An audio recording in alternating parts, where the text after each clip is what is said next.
Welcome. Happy Tuesday, Browns fans and fans of the OBR.com and OBR streaming network. My name is Joe Mazzullo. This is my man, Pete Smith. And welcome to this week's edition of Pete and Joe. Peter, what's going on, homie? Nothing, not much. I'm glad you made it. Yeah, nick of time. Pete, we got to talk about something. Now, we're officially on summer break, right? And we got 6 weeks till everybody comes back. But there is something that is going on with a quarterback in college football who's no longer allowed to play college football, and he's now going to be entering the supplemental draft. And I've been doing some thinking. Oh, God. I know. So, as it stands right now, for at least myself, nope. So personally, from where I'm sitting and what I know, I don't want to touch Brendan Sorsby. I don't know enough. And there's enough craziness around the whole situation that I'm good to wait another year, or at least, see what we've got with Shador and worst case scenario, Taylor Green, that sort of thing, and then play things out and go into 2027 with a better situation to attract an incoming quarterback, whether it be a veteran or a free agent. But there is one thing that has kind of been kicking around my brain, and that's Joe Royer, right? Now, I don't think Joe Royer is important, but Joe Royer is probably somebody that we not necessarily stumbled upon to, but started paying more attention to because we're doing a deep dive on his quarterback. Okay. And whether that's for, pending next year, potentially this year in season, all that stuff. And at one point in the season, you were very high on Mr. Sorsby, right? So, I thought he was interesting. And he is. I mean, you look at the play style, a lot of people immediately jump to like a big athletic white guy and they go to like a Josh Allen. He reminds me a ton of Jackson Dart, just his style of play, his skill set, especially as a prospect. Now, Dart was a little bit further ahead than I thought he was going to be as a rookie, but either way, that's kind of how I see Sorsby. Now, what I'm saying is like, that's the problem with the, scouting from my end is I don't get to peel back the layers like the Browns do. I don't get to talk to everybody around the situation like the Browns do. I don't get to vet these guys. I don't get to talk to them and interact with them and see how that is, right? What I'm saying is that if Joe Royer speaks very glowingly of Brendan Sorsby and is like, this is one of the best teammates I've ever had. He's a leader. He's this, that, or the other. He made a dumb mistake. You won't regret drafting him. If your coaching staff interviews and talks to him and likes this kid and all that stuff, and they vet all that stuff and they like what they see, I will be low-key excited if we draft him in the supplemental draft, okay? And my reasoning for that is because I think we're very calculated. I think we're very detail-oriented and we're process-driven.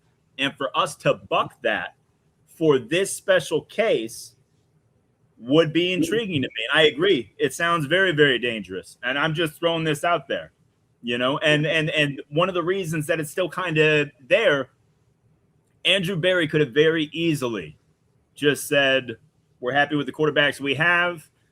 I don't really like any situations like that with gambling. I'm not going to touch it, yada, yada, yada. He said, I think we're a little too harsh on these young people. We need to start handling young people making mistakes with a little more grace. That's kind of a soft launch, Pete. That's fine. How many reasons do you want for the Browns not to do this? I can give you as many as you want. Let's start here. One coach in the NFL has commented on him. Yeah. Your coach. Yeah. Your coach. Is that strategy? I don't want him. And I've gotten all these people are like, well, Todd Monken's just playing the game. Really? He's the only one. Now, if you want to play the game of, he's low-key trying to lowball this thing. Mm-hmm. Okay, well, here's the thing. If the Browns draft him and Todd Monken said, I didn't want him, and I include certain radio hosts who are also advocating the Browns do this, are going to turn around and say Todd Monken is not going to be here next year based entirely on this one move. Because if Todd Monken says, I don't want him and they draft him anyway, the natural leap is go, what does this mean for Todd Monken? Todd Monken doesn't matter. They clearly don't see him as part of the long-term future. And if he doesn't want a guy and they draft him anyway, what does that say about his job security? He hasn't even coached the game yet, and we're already firing him at this point. This is how stupid this is. That's just one reason.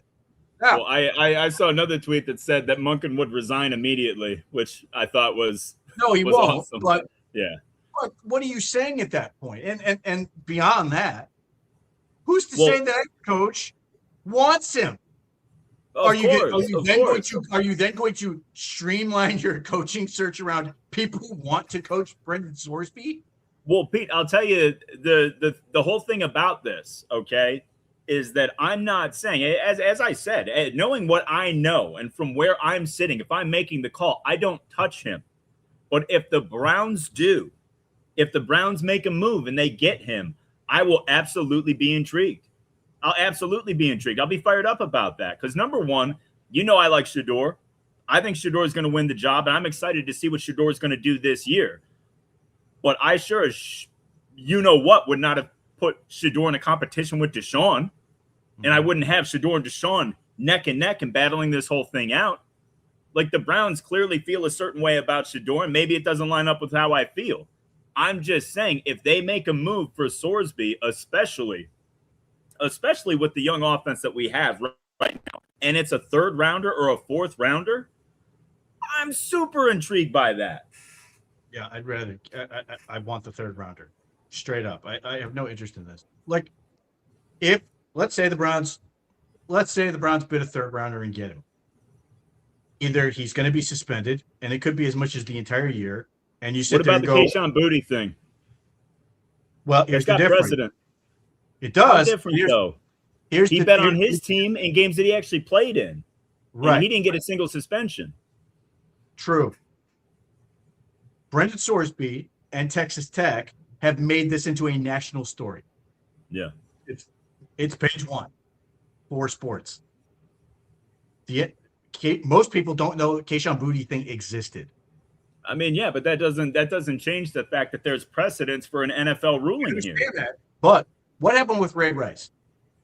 The NFL handed out a punishment, and people freaked out. And what did the NFL do? Punished him more. They freaked out because of the video. Well, nobody freaked out about 2 games until the video came out. And then it's like, he got 2 games for that? People were pissed when he got 2 games. The video obviously was a huge element.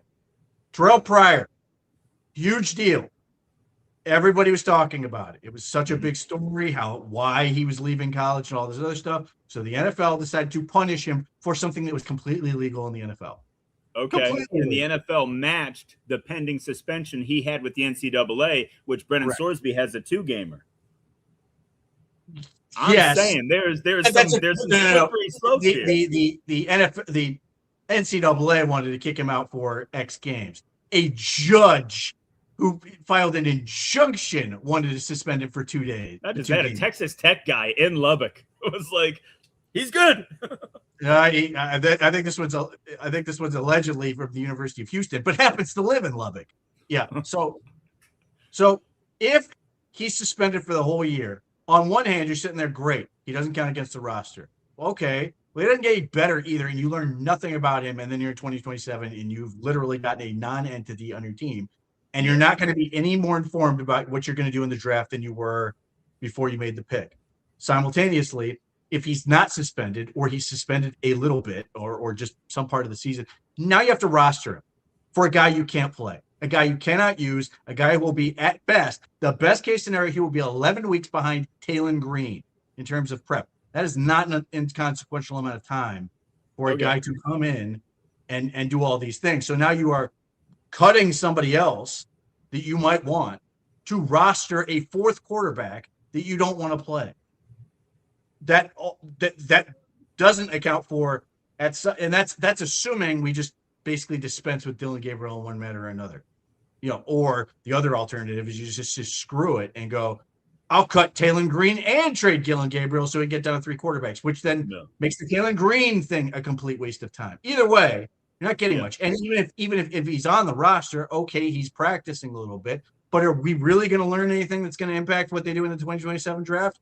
No. So ultimately, we've now just onboarded a guy we're still not going to know anything about relative to the 2027 draft. Like, Well, I'll Pete, use just to give Anthony. you a I'll little use Anthony pushback. Lyman's incredibly stupid example, which is never going to happen. Which is, him doing the inflammatory Ohio State homer thing, where he says, "What if the Browns get their quarterback and then they're in a position to draft Jeremiah Smith?" Yeah. Find me a scenario where that's going to happen. Apparently, the Browns are going to pick top 4 and decide, no, we're good at quarterback, and we're just not going to take one so we can take Jeremiah Smith. At that point, what you are telling me is a scam. Straight up, you're telling me a scam. Well, here's the thing, though, Pete. It's not apples to apples, though, because if he's in your building and he's in the building, he's in the system, he's getting comfortable with the players and the coaches and everything like that, and he's not going to be suspended for the whole season, or at least I don't believe he will. And there's legitimate 2 cases, but the 2 prior cases, one wasn't suspended and the other one was suspended with the same amount of games that the NCAA had already handed down. So in that scenario, let's say it's 6. Let's say he gets it. No, let's say it's 8. Let's say he's 8. Let's say he's suspended for 8 games, right? Okay. That means he's going to go through training camp. He's going to go through all that. And then week 1, suspension starts. Week 9, he comes back, right? Right. And to me, he's going to get his playbook. He's going to go through camp. He's going to get his feet wet with the offense, and then you're going to have the suspension time for him to work with a private quarterback coach and go over the menu and the specifics of the menu, the playbook and the specifics of the playbook and all that stuff. And then he comes back in the second half of the season, and you ramp things up, and you see what he can do. But the thing is, you're going into 2027. And you've already made your choice. If they take Brendan Sorsby, it's because they're sold on the kid, they're sold on the talent, and they're going to let him grow and develop. They haven't made that commitment yet since Deshaun. They liked Shador. They liked Dylan last year. They liked Dorian Thompson-Robinson. They haven't committed to any of these guys. If you get Sorsby and you commit to Sorsby, then, yeah, you're taking yourself out of 2027, which the likelihood of us getting a top 1, 2, or 3 pick, Pete, you crush that every week. Yeah. You say it's highly unlikely, and I agree with you. I think the team's too good. And yet, all I do is find quarterbacks I'm really intrigued by. No, of course. And I'm not arguing against any other quarterback. 3 quarterbacks off the rip that are not being talked about with the number 1 overall pick, I would take right over Brendan Sorsby right now. Yeah. Okay. So, I mean, but you understand, though. I would take Dante Moore over Sorsby right this second. I would take Jade Mayava over Sorsby right this second. And I would take Darian Mensah over Sorsby right this second. Without a question. And those guys are going to get to play a full season of college. Okay. What if those guys, Pete, go, 1, 3, 4 in the draft and the Browns don't get a shot at one of those guys? Because you know damn well, not only do you need a team who has a good quarterback drafting that high to trade out, right? But you then need to trade a boatload of picks to get in. I'm just saying, if they like Sorsby the kid, and again, I'm not advocating taking him. I'm saying if they make the move to take him, I'll be thrilled, because they clearly feel a certain way about A, the kid, B, the talent, C, how he projects into the offense and with the skill guys we already have, and we're getting a year head start on it. I'm just saying, man. And we're getting it likely you're behind. But it's likely going to be for a far cheaper price. Okay, but you're still getting a year behind. What happens if Brendan Sorsby gambles again? I mean, done for life. You can say that about what do you done for life? No, of course. Done for life. So of course. He makes one slip up. He bets on one hermit crab race where he's not supposed to. Done for life. But in defense to him and anybody who's ever made a mistake, you think differently about something once it bites you in the ass, Pete. You definitely do. And you don't always. What is bitten him in the ass to this point? He's getting $5 million not to do a damn thing at Texas Tech. Yeah. But he's also not getting to play football, and his whole career is kind of in a tumbleweed right now. And he went from a top 10 pick to, is he even going to get drafted in the supplemental draft? You're telling me that he's not being punished right now? It might ultimately end up, because talent always wins out in this country. That's how it is. But he's certainly being punished. No, he's getting $5 million not to play for Texas Tech. Yeah, you're right. $5 That's pretty wild. That's pretty wild that Texas Tech isn't going after the money. This off like, we're not going to go after the money. There's a reason for that, because they can't. They screwed themselves with how they negotiated, because they were so desperate that they guaranteed it all and had no recourse. Yep. So you have literally given this kid a get out of jail free card relative to $5 million. He gets to go to the NFL and get drafted and get paid again. And he hasn't done anything. So what is to lead me to believe he's learned anything out of this other than I will do what I want, and ultimately it's going to work out for me? That's our thing, Pete, is we can't talk to the kid. We can't vet the situation and, cut back the layers and really get into it. The Browns can, which is why if they green light this, hell yeah, I'll be excited. Because if he would have gone to Texas Tech and had a good year, he'd be a top 15 pick, and we would be thrilled to get him next year. We're making a very large. I grant that could be true. That could have been true for Drew Lohr. That could have been true for. Of course, it was true for Drew Lohr. He still got drafted on the second day, and he had a horrible year and a horrible injury. I keep hearing that he's in the first round conversation. Well, you know who else was in the first round conversation? Shedeur Sanders. Yep. Like we do this thing, and I'm there. I'm right there with everybody else. We do this thing. We talk about these guys in the first round that are never going to the first round. So let's keep going on reasons why this is stupid. Andrew Berry has talked about how he has learned patience and restraint relative to risk. Now, granted, he still will talk about if his portfolio is not making him nervous, he's not being risky enough, which, Andrew, I need you to back off that for about the next month. But having said that, he's been talking about being more restrained and being more patient. That has paid off handsomely for him in the last couple of drafts. In other words, if you were, because of how the draft works, you take Denzel Boston at 39, you're not immediately out of the equation for Emmanuel McNeil-Warren, because somebody else he could fall down the board and you could take him with a later pick. The supplemental draft works on the opposite set of incentives. Rather than just play the board and see what happens. I mean, people were talking about Taylor Green being like a fourth round pick. Yep. And he just fell, and the Browns are like, okay, we'll fall. That doesn't happen in the supplemental draft. Yeah, you are bidding, you got to do it beforehand. You are trying to outbid yourself in some ways and go higher than you should if you really want this guy. So you don't get the opportunity to restrain and say, we'll play the board. You're paying an upfront price and wondering if that's going to be enough, and then potentially being able to outbid yourself in this relative to what you want to do. Now, I think Andrew Berry, if he bids at all, is going to be restrained. I think he's going to follow the same policy and, lets it play out. What may come in that situation, where if he bids like a fourth round pick and somebody bids a second, he's going to be like, yeah, whatever. Yeah. Nevertheless, I think the element that Andrew Berry has gotten right recently is being good at the draft in terms of being able to play the board and let it play out. The supplemental draft goes against everything he's been good at in recent years. So that is a major reason for him not to do it. But beyond that, I still don't think he's going to go that high. And what I find interesting about this thing is that many of the people are right around the NFL who seemingly are, I don't know if they're necessarily incentivized to overhype him.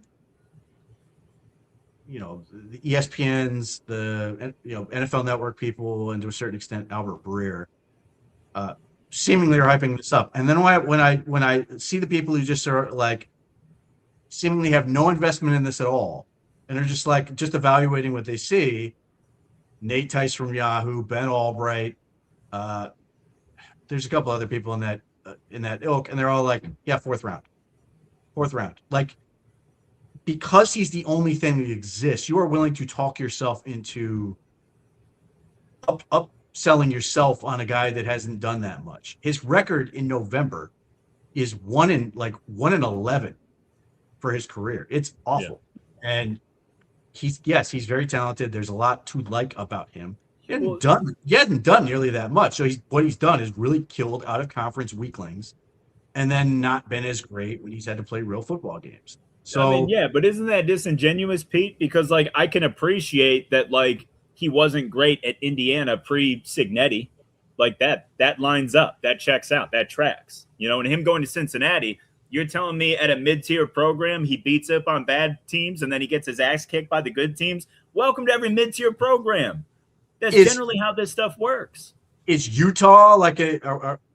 Utah is pretty damn good, Pete. That's a really good defense too. Are we really?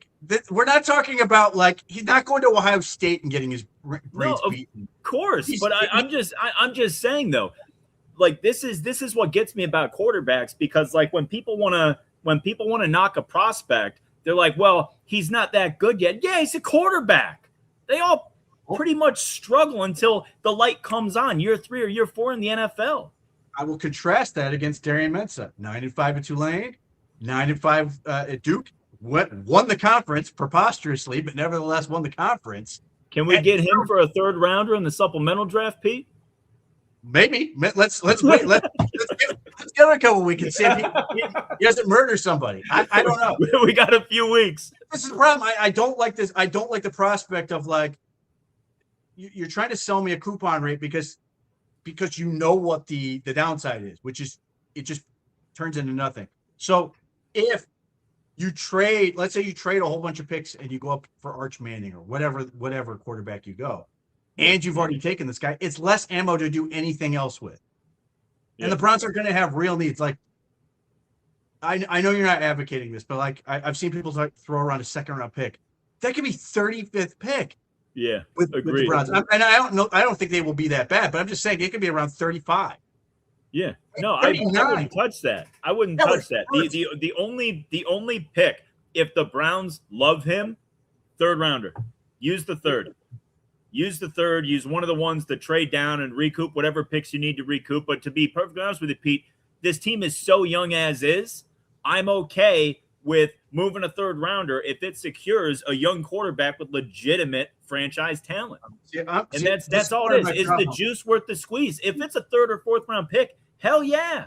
Because even if we just light that on fire, we did that a year ago with Dylan Gabriel, and we're still standing. We'll be fine. Yeah. What does everybody say about Dylan Gabriel? I wish you were Xavier Watts. I mean, yeah. But like that's the whole thing though. Are we an Xavier Watts away from the Super Bowl? No. Maybe. It happens, man. You're gonna miss picks. And I don't if the Browns like this kid off field. If you flash forward, what are the Browns going to need next year? What are the Browns going to need? I'm thinking D-end, corner, probably tight line, end, obviously quarterback, tight end, maybe a right guard. Yeah, we haven't even that's before we even talk about quarterback. Yeah, those are not like you don't just go get a D-end for the most part. You don't just get corner. Like these are not even like small deal positions. These are premium positions. There's a world where they could need more defensive tackle help. Malik Collins on the last year of his deal. So like you just start adding up the things they're going to need, and you sit here and go, well, I'm happy to set picks on fire. Those are players. And but that's the thing though. In my specific scenario, nobody's setting any picks on fire. If they vet the kid and they like the kid, I'll be fired up because I really like the talent. He's fun to watch, man. He reminds me so much of Jackson Dart. And I feel like he would thrive in this system with Monken. I really do. I'm intrigued by it. That's all. Again, let me repeat. He will thrive in a system with the coach who doesn't want him. First of all, we don't know that Monken doesn't want him, Pete. Don't put words in Monken's mouth. On the surface, he thinks it's a without shame, mentioning the name, compared him to Pete Rose. But Pete, what is he gonna say without saying, "Yeah, F the guys in the locker room right now. This kid's a real piece of work, and he's got trouble all over him, but he can play. I don't have anybody that can play. He did the only thing he could do. He didn't insult a single person. He didn't talk bad about the player. He just said the situation's pretty tough. You can't really mess with it. He could get banned." He said the situation he put himself in. Of course. He's not making the kid out to be a victim. Look, it's Sorsby's fault. My man Todd Monken sounds a lot like Pete Bell from Blue Chips getting after Tony for failing TV. That's what I see. That's what I see. I see Pete Bell getting after it, taking the most beautiful thing in your life and ruining it. Yep. What did Pete Bell do eventually, Pete? He gave in. He caved. He folded. And then he quit. Yeah, Todd Monken's no quitter. Let's coach kids. We don't have mythical Bobby Bowden at ESU giving in and cheating. We have Pete Bell working. I respect it. Holding the standard. I gotta tell you, I Pete, love how before Nick Coint Nolte went crazy, he was a damn good actor. I love how quaint both those movies now seem. Has changed. Look, I get it. I get everything involved with it. Ring for when he got to Texas Tech because you couldn't gamble in the state of Texas, so he came up with a way to offload it to other people. To better, like he didn't even go to the trouble of just getting a VPN and doing it. He outsourced it to other people so he could. Smart. That's leadership. Yep. That's delegation. You're missing all this stuff. Is it leadership? Because it's what's weird. This is the weird part is I see all this stuff where like people are looking at it going, like I don't remember who. I think it was Bruce Feldman's article, which was like talking to a bunch of anonymous people in around it, who were basically saying, "I wish he would have been a better leader. I wish he would have done more to elevate the players around him than he did." So, and then you contrast that against, well, Daniel Jeremiah's like, well, all these people say he's a great teammate and all this other stuff. Now, those two things are not mutually exclusive. You can be a great teammate and not a great leader. Yeah. But, you know, these are all things where I sit here and go, I'm perfectly content to just roll with what the Browns have and move on. And I am too. Roll on down too. I'm just saying, I'm intrigued by that talent. I'm intrigued by the size and athleticism. You know, is he worth the PR hit? Is he worth the Browns are gonna Browns national headline that will exist? They're gonna get that no matter what they do. They're gonna get that, Pete. They got that because they took 2 quarterbacks last year. They're gonna get that regardless. It's different when you are the team that took Josh Gordon, when you are the team that took Johnny Manziel, when you were the team that just traded for Deshaun Watson, and then you go, hey, there's another guy who's in trouble. Let's get him. Second chance, you baby. They got no issue with it. It's honestly, they say it all the time, and they're very, very legitimately genuine about it. They give these young players second chances, and it's obviously beneficial for them because you want to bet on talent. But it's also, I mean, Nick Saban had a great speech about it at a presser. It's like you want to kill these kids. What do you want them to do? You know, they screwed up. We don't ruin their lives for it. You know. And look, I get it, especially with an NFL quarterback. If you're going to make him the CEO of your billion-dollar corporation, I would hope he has got a little more self-control than what he displayed with a gambling addiction. Okay? I get it. I get all the arguments. I'm just saying, in the universe where Andrew Berry and the Browns decide to put a bid in and they get Brendan Sorsby, your boy's going to be fired up. That's all. I'm fired up now because I think Shedor's going to win the job, and I'm excited to watch this offense. Yeah, but if they make that move, is trying to kneecap all of the college athletes as he wants them not to get paid as much. Wait, what's that now? Nick Saban is advocating against college athletes. Yeah, well, I mean, that's certainly not advocating against college coach pay, but he's certainly willing to go after. Saban, honestly, Pete, Saban is the Yankee fan who gets pissed at the Dodgers, okay? That's who Nick Saban is. I got no sympathy for that at all. Yeah. Well, all right. Well, now that we're past our Sorsby nonsense, I think we should go over the roster position group by position group and talk about these guys and where they're headed, where they're at right now, what we expect from them this year, what their future with this organization is going to be. And I mean, look, we could do the obvious and start with quarterbacks, but I'm not going to do that. I would like to go. Let's start with wide receivers. You're a wide receiver guy, and I would love to pick your brain on this because Pete, we got some depth here, man. We're going to get rid of some good football players at this position. Let's start right now. Jerry Jeudy. Jerry Jeudy's in his final year in Cleveland. What are we expecting from Jerry Jeudy this year and moving forward? Do you think he's going to be done? Wait, is he in the last year's contract? Or does he have one more? I thought so. I thought we signed him to a 3-year dealio after we traded for him. Or was it a 3-year extension? No, he's here for 2027. Yeah, good. No, okay. Perfect. Okay. No, I think that's the perfect amount of time for him. Yeah. I think that's exact. If this goes the way I hope it will, that's exactly the time I want. That he's going to be his 28-year-old year. He could have a good year.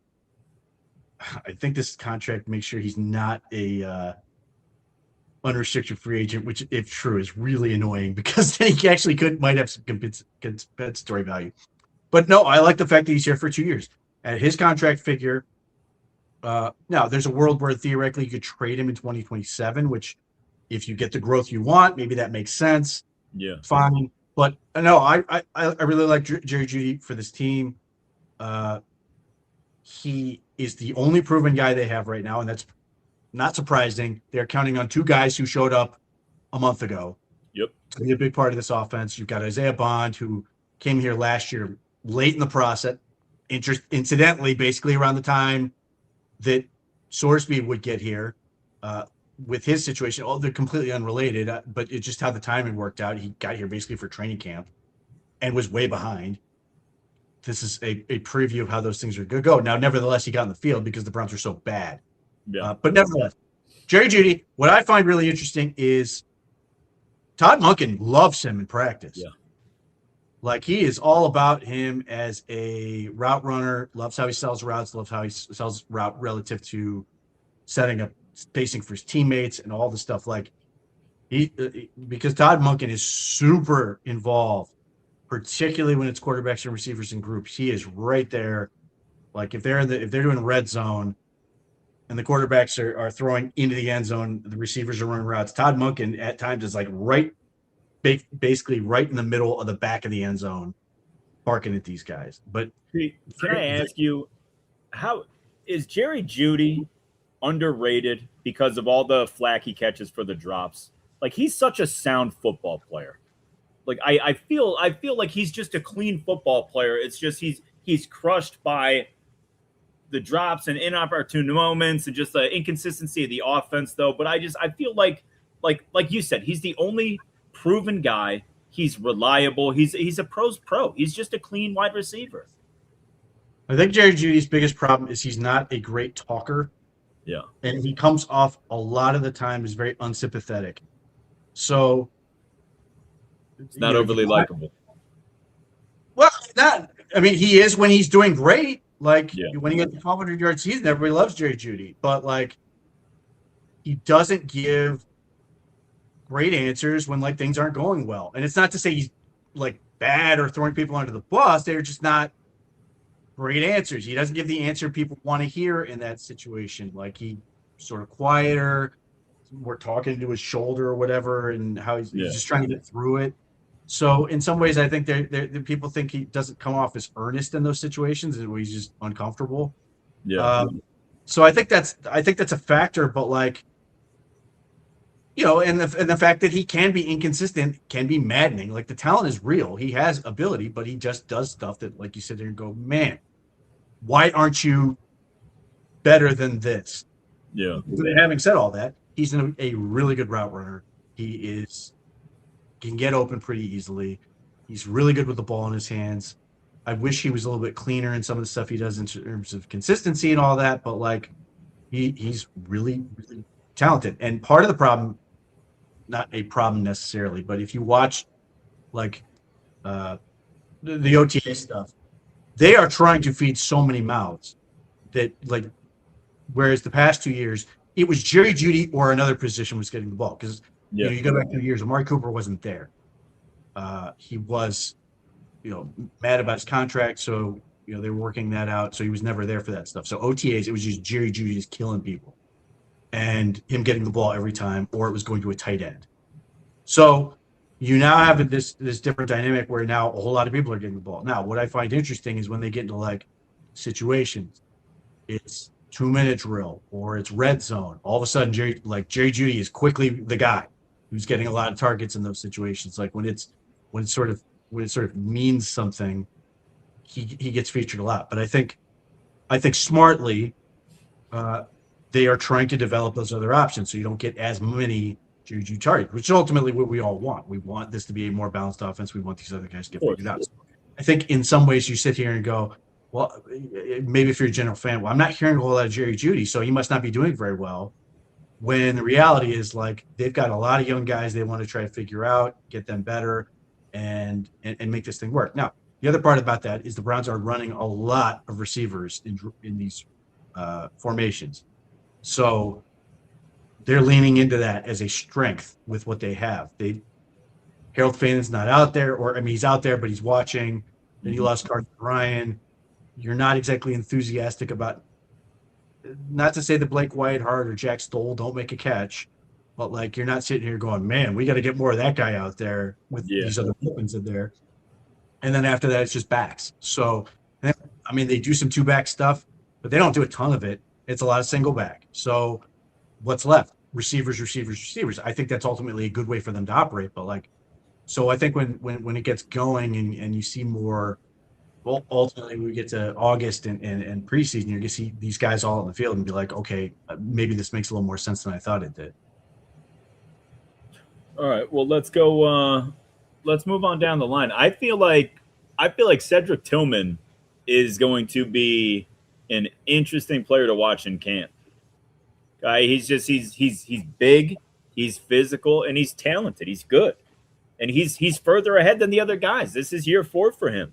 He should be coming into his own. It's just he hasn't been able to put it together on the field, mostly due to injuries. And obviously, the offense hasn't had a lot of opportunities for these guys. But, just like Jerry Jeudy, he made some splash plays with Jameis Winston. He had some really nice moments, the Baltimore game specifically. What do you think about Cedric Tillman this year? And where do you ultimately think, like, how good can he do this year? And is he a candidate for a trade? Well, they're not going to cut him, but Yeah. there's a world where he could be traded. But right now he seems to be a massive body, big possession receiver right now. I haven't seen him get a lot of deep opportunities. They have at least drilled him and manufactured touches and stuff like that. Yeah. But like when they've done competition, I don't know that I've seen a deep ball thrown his way. Whether that's they don't want to mess with his hamstrings or anything, I don't know. What I will say is he is really good at getting open and like settling in a curl and finding space to extend a drive. Like he's good at that stuff, and he's huge. Like him and Denzel Boston are obviously the two big body receivers. So you watch there, and you clearly see a professional wide receiver with Cedric Tillman. What does that ultimately mean? Difficult to say. I mean, I think he's going to be behind Denzel Boston ultimately as far as being the X. I just think that's the way it's trending. Denzel Boston has been really, really impressive. There's a world where Cedric Tillman, they want multiple big-bodied receivers out there. They could certainly do that. But the question is going to be, he's in the last year of his deal.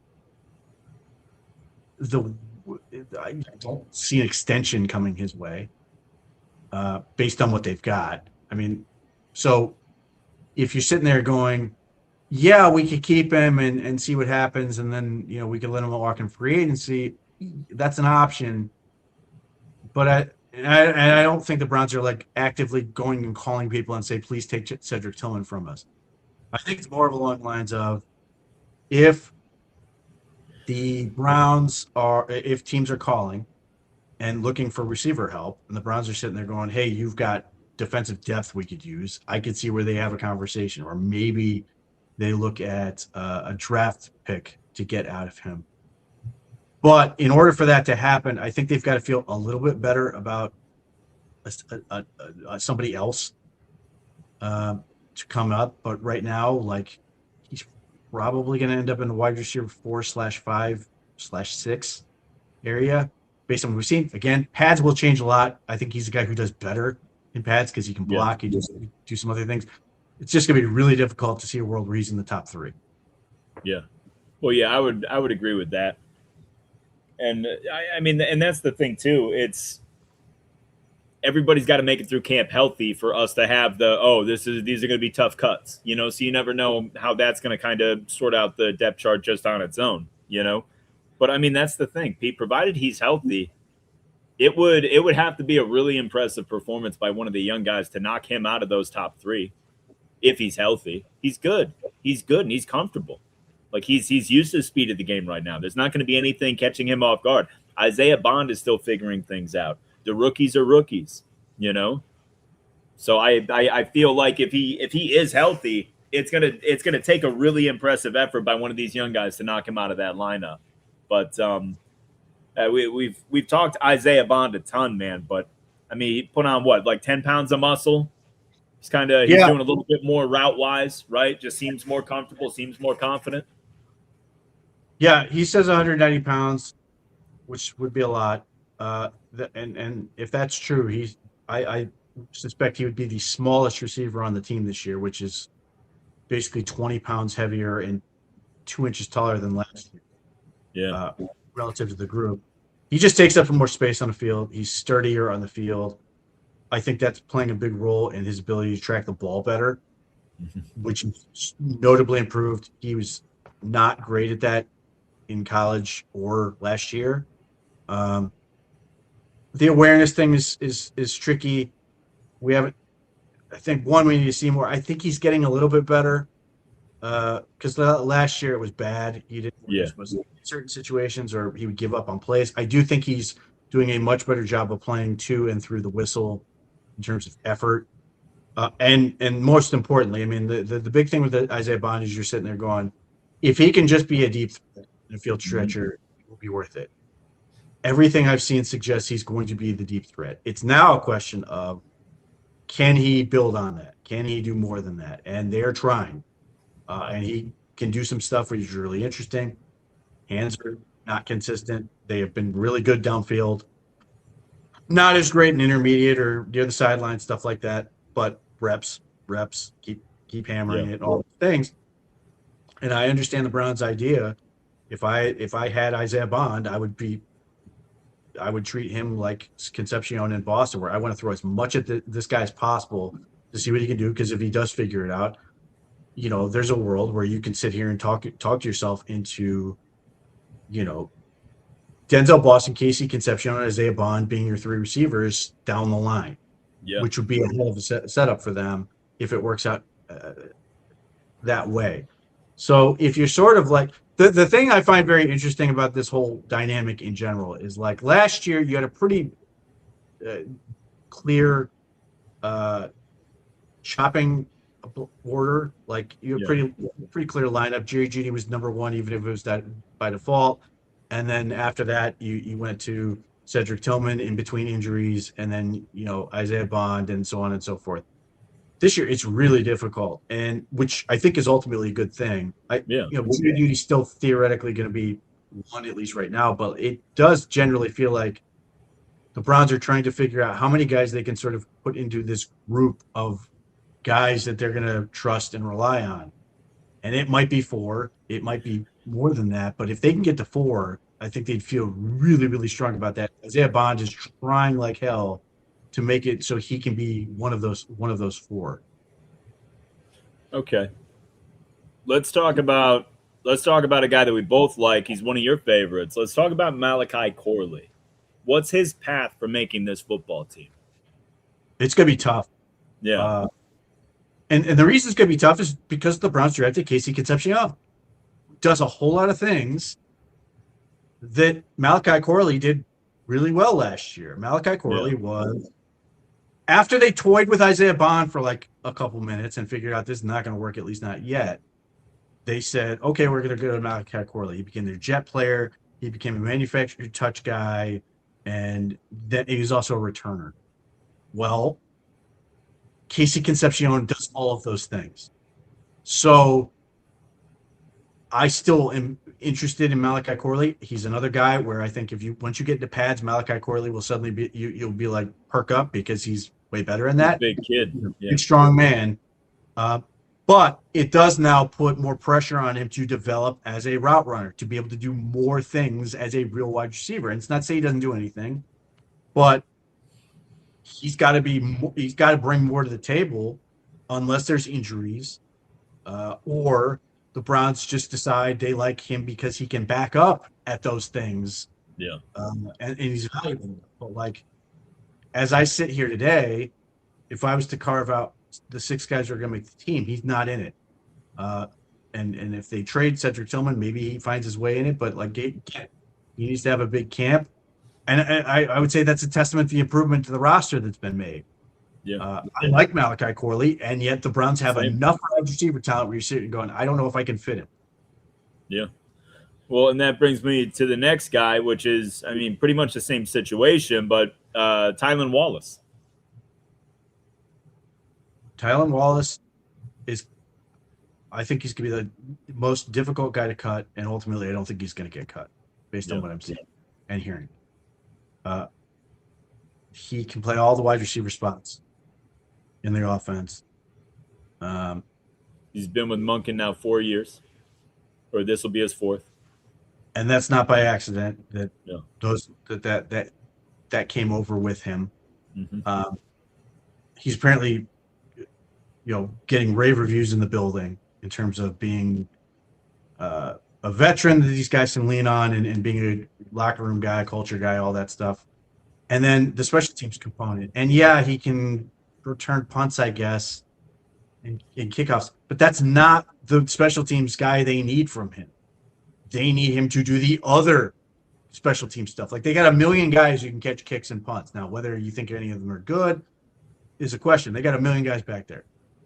They need the other guys to do the other roles, and Tylan Wallace seems to be able to do that. And the other thing I would point out, Tylan Wallace was a guy I really liked coming out of Oklahoma State. Mm-hmm. He's 200 pounds. He's 5 like and change. He's not a small guy. That's the other part where I think works in his favor. He's not a little dude, and I really liked him coming out of college. I was not happy when the Ravens drafted him. He's fast, isn't he? He's got legit speed. Is it just okay? I thought he was a bit of a burner. 4.5, but a ton of agility. Yeah. A lot, the Browns have a lot of those, which is fine. The body control element can sort of make you pair faster. I'm curious. Obviously, the Browns quarterback situation is not great, but I am curious to see if Tylan Wallace is better. If part of it was Lamar Jackson is not a good fit for him, or if that's completely irrelevant, and it may be, but Tylan Wallace is the spare part that can fill in for so many jobs, and I just don't. Things could change, but I don't think they're looking to get rid of him anytime soon.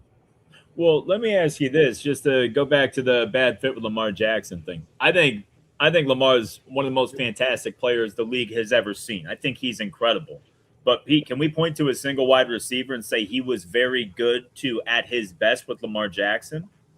I don't think we've seen him thrive with anybody. I think Zay Flowers has made plays, and Zay Flowers has probably been the best of the bunch.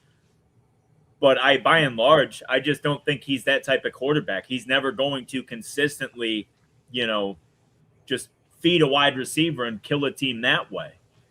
To me, I've always thought that Lamar Jackson just really thrives with big bodies.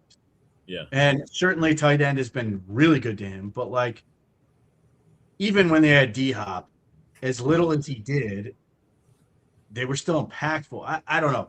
To me, I just feel like the dude they drafted from Notre Dame several years ago, I thought was going to be a really good fit. Obviously, did not work at all. But, it's weird. He's never – Marquise Hollywood Brown was not a great fit with him. Yeah. So I don't know if it's a body size thing where he just needs that room for error and big sort of body and wingspan and catch radius and all that. But I at least it's a question at least I'm willing to ask, and that's not to take anything from Lamar Jackson. He's two-time incredible. Yeah, he's a great player, but there are times where you're just sort of I just don't know if these guys go together in a way that makes sense. So either way, you're right so far. Tylan Wallace, who I doubted initially. I'm forced to eat that right now, which is it's early. It's early, buddy. You can still got time. I'm mad at myself for not trusting my initial draft evaluation because I loved him at Oklahoma State. So I should just I can say what I wasn't wrong. I was just early, but nevertheless, no. You said you really like Tylan Wallace and was going to be a pain in the ass to cut, and that is proving to be absolutely true. Yeah, well, it's the whole thing. I feel like every new coaching staff likes to have one of their guys in every room, just to help with all the on-field stuff, all the verbiage, all that stuff. It's like the kind of coach on the field type thing. I think it just helps acclimation. So I just thought it the made fact sense. that whatever he is in all those capacities, he just seems to have an extra plus in terms of he just seems to be somebody that people like having around. Yeah, it's not. Yes, he does know all this stuff, but also he seems to be a real plus to a room that needs it. Like again, this is another area where Jerry Jeudy not being a great communicator. I think Jerry Jeudy is like a guy who will like try to build dudes up. He tries to like do all the right things, but like I don't think anyone sits there and go again. It's because of how he comes off in media appearances. I think if you were to go, do you think Jerry Jeudy is the leader? I think most people would say no. no. I think Jerry Jeudy's. I don't know that he's a leader, but I would say he's largely good for those other guys. I think having Jerry Jeudy and Tylan Wallace is probably good for that room because everybody else is so young. Yeah. Well, look, the whole leadership thing is such a loaded conversation anyway, because like it's not a common trait. Like leadership isn't like some evenly distributed thing amongst the world. It's just not. Like it's some people are natural born leaders, some people aren't. Some people try and force to be leaders. It just doesn't work. I feel like that stuff's so overblown, man. Give me a guy that can operate in a building and not have problems with people and can just be a good Samaritan and do his job, and I'm thrilled. Well, I mean, absolutely thrilled. It goes back to leadership is service, and he may be doing that without necessarily the vocal dude. Casey Concepcion, he's probably never going to be a vocal leader, but he just gets rave reviews as far as who he is. And I think that's probably along the same lines. All right. Well, how about let's talk about Jamari Thrash. Because here's another guy that we both kind of like, but man, it's going to be tough for him to make this team. That's going to be tough. Yeah, I mean, it's like he changed his last name. It's Jamari Flash, because every so often he does something. You're like, yeah, this is Jamari Thrash. He does good things. I think he needs more of those good things to be impactful. And again, it just the depth chart right now just works against these guys. Like, he's probably wide receiver 7 right now, maybe. You think you could sneak him on the practice squad? Is he even eligible for it? Yeah, you could get him. I mean, yes, he is eligible. The Browns did it last year. Yeah, as you recall, and that may be the plan. He's one where I could see Jamari Thrash like going off on a preseason game and just being like, boom. It has a big thing, and everybody's going, whoa, what's this guy? Because obviously we have every year with some dude, including a whole bunch of white guys I can't remember the names of, who have been preseason legends. You got that guy 100 targets. Well, think about it, Pete. You're going to have Dylan Gabriel playing in the second half of these preseason games. That's a lot of experience back there. He's going to cook. Dylan Gabriel's going to shred some people in the second half of this year. I'm telling you, he is going to be a preseason murderer. So, like, I don't know if there's enough of Jamari Thrash. I don't know if he's going to get enough opportunities. And you've had all these situations where you've had injuries and stuff force guys out, and wide receiver has been the healthiest group. So, like, he's not getting any help there. So I don't know if he's going to get enough opportunities or if he's going to get, do some stuff. But it just seems like every practice there's a play that goes to Jamari Thrash. You're like, yep, good play, and then that's sort of it. And it's just tough for him. Like, if he does get cut, like for roster cut down, I suspect he will end up picked up by somebody. It may not last, but I suspect he will be grabbed by somebody. Well, I got to tell you, Pete, it's crazy because we just went over 6 wide receivers that I genuinely like, and I think they can play. And we didn't even bring up Casey Concepcion or Denzel Boston. And Denzel Boston, you can make the argument that was camper of the month for the month of May and June. As far as the rookies go, he was the easy winner from that standpoint. He was really impressive. Look, man, there's certain things where you sit there and the testing just tracks. 683 cone, 428 shuttle. You can see it. His body control is immaculate. He is so good at dropping his hips. He can make quick cuts and change direction. He can decelerate quickly, and he's able to create separation really easily by virtue of that. And he's got a really good set of routes. And then the thing that is surprising so far is just how viable he is down the field. Obviously, so many people are like, well, he didn't run a 40 time, and you're sitting there going, yeah, you may not have run all that fast if he ran the 40 time. And then you look at his PFF gas score, which is insanely high, and you sit there and go, okay, that's kind of interesting. And you watch him plays like the punt return against Cal Davis or whatever it is, and you sit there and go, yeah, well, that's Cal Davis. But then you watch him in person, you're like, he's moving, and he's not. Obviously, with a lot of this stuff, you sit there and you go, okay, I'm seeing a lot of guys who are not there. Denzel Ward's not there. Grant Delpit's not out there. Warren's not been out there. Maybe we're overrating the performance because they aren't playing against. But he's doing against Tyson Campbell. Yep. Now, and he makes a play. Every practice that the media has been at, he's made at least one play down the field. He's super strong in terms of taking up space, using his body well to sort of box people out. And he tracks the ball well, which is, the one thing that was sort of an unknown because, he caught some fly balls down the field, but it was never really contested. Most of them were wide open or whatever.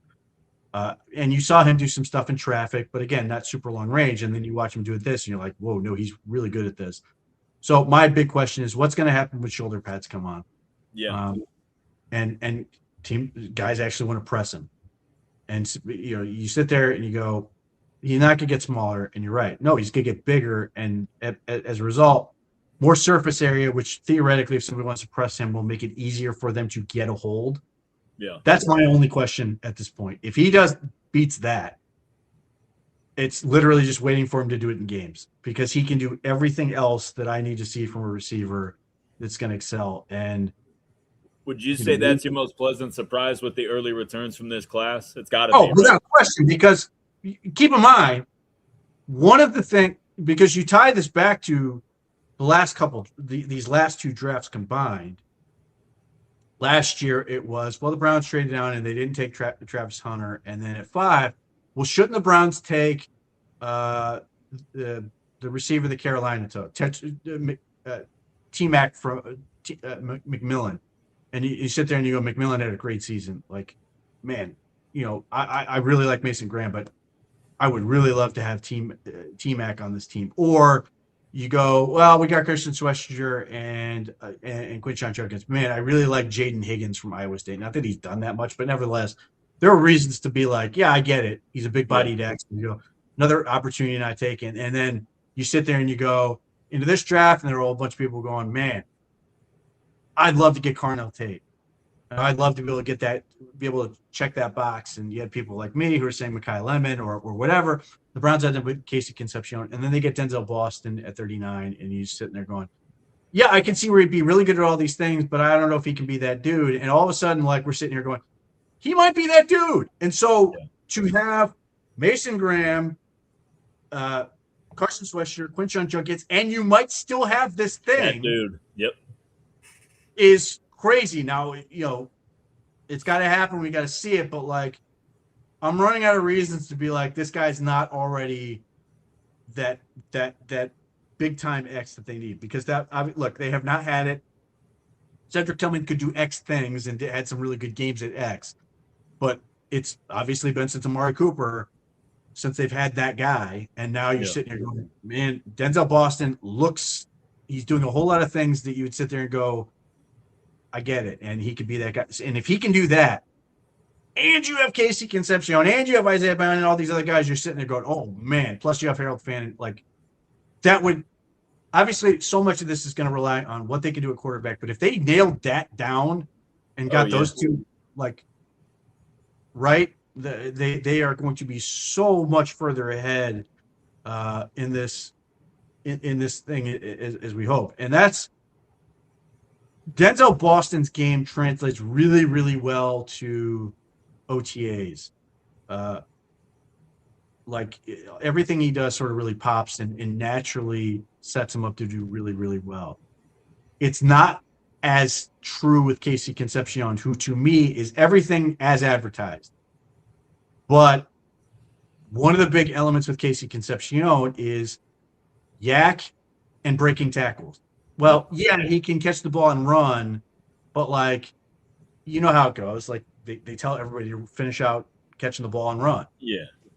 Um, and he's not breaking any tackles because they're not tackling anybody. So Casey Concepcion is really, really good at getting open, and his acceleration is crazy, and his body control is really, really good. And yeah, there's some drops still, and he also makes some spectacular catches as well. But without that other component, whether it's as a receiver, as a returner, like you're not getting the full Casey Concepcion picture. And I think as a result, because we get asked about this all the time, you're like, people are going, well, I'm hearing all these great things about Isaiah Bond and Denzel Boston. Does that mean Casey Concepcion is struggling? And the answer is no. He's doing well. It's just that Denzel Boston was not expected to do this well. Isaiah Bond has completely changed his body and is doing these things that you're like, weren't even a consideration last year based on what he did.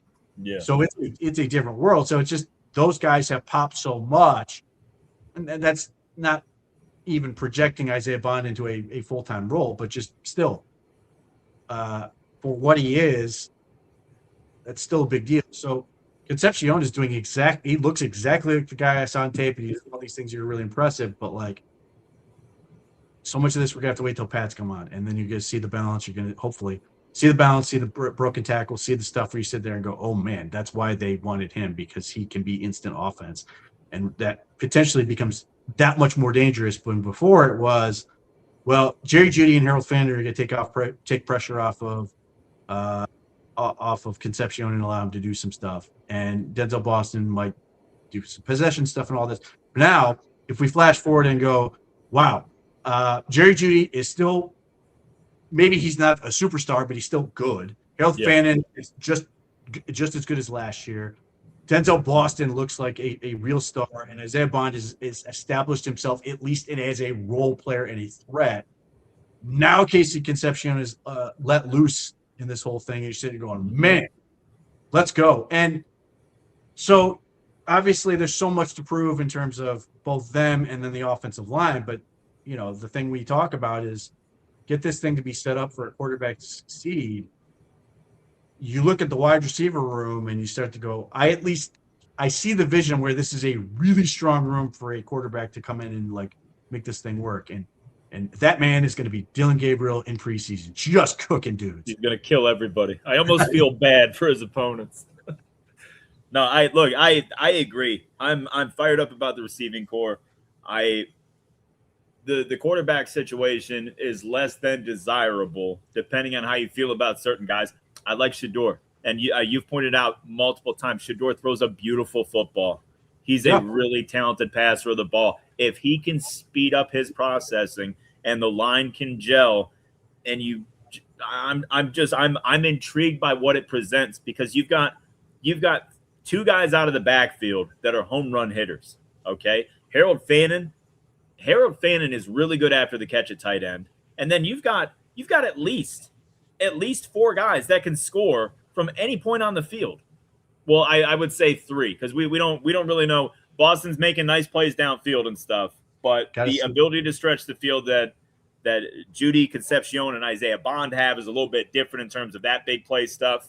So I don't want to throw Boston in there just yet, but he really, really, really looks intriguing. It's an exciting offense, man. They're going to be a lot of fun to watch this year. They really are. Well, along those lines, the guy who I'm super excited to watch, because he finally got to practice at minicamp, given what everything else is going on, is Dylan Sampson. Yep. He runs real routes. He catches the ball well, and he's so fast. And with the amount of stress the Browns are putting on potentially other things, I mean, Quinshon Judkins is good at it as well. I think Raheem Sanders has been pretty good at his basket, but Dylan Sampson that just got a different gear, dude. Like he just goes, and I want to see what it looks like with him in space. And there's all these people who are like so down on him because last year where there was nowhere for him to run. I'm just sitting here Literally watching him nowhere. practice, going, "Oh my god, he's so fun." Mm-hmm. Yeah, for me, I go straight to the Tennessee game and how Shador led that game-winning drive or no, the touchdown tying drive, or what would have been tying. They went for two. Forgot about that stupid whole deal. But that whole drive, man, he did two just easy, simple dump downs to Dylan Sampson out of the backfield, and he just gashed him straight up the field. And he just what's that? They haven't deployed it yet. I'm waiting till they do some kind of clear out and send him on a wheel. Yeah. Oh hell yeah. There's some dopey linebacker who's trying to cover this dude. He's just gonna run right by him. Yep. Yeah. Well, yeah, and that's the whole thing. We talked about it all last year. Number one, he was a rookie, and he was a 20-year-old rookie. And that's tough physically for a back who's about 200 pounds anyway. That's always a transition for a younger guy, let alone the whole, rookies basically playing like 2 seasons straight before they get to actually decompress and, refresh their body and all that stuff. I feel like he's been poised for a breakout this year. With the additions at wide receiver, there's going to be a hell of a lot more space on the field. I cannot wait to see this kid. Yeah, I mean, I don't know if I'd call it a breakout, but I just think people are going to suddenly go, "Oh, that's why they like Dylan Sampson so much." Well, that's essentially going to be the breakout because as of right now, most people are like, "I don't get it. Why would they take 2 running backs? It's a waste of a pick." And I disagreed with that then. I disagree with that now. They're 2 very different styles of backs that complement each other very, very well. I without beating it to death, I think the offensive lines are good for him. But again, I just add that to the wide receiver component. Dylan Sampson is just one more speedy threat that adds to this group. Pete, do we have anything at tight end besides Fannin? Like, do we have anything that's going to be on this team in the future? I like Carson Ryan. Unfortunately, he was out the last couple practices with something. So that took a lot of steam out of that group. Jack Stoll catches the ball okay enough. It's like, I don't know if that's something you want to bank on.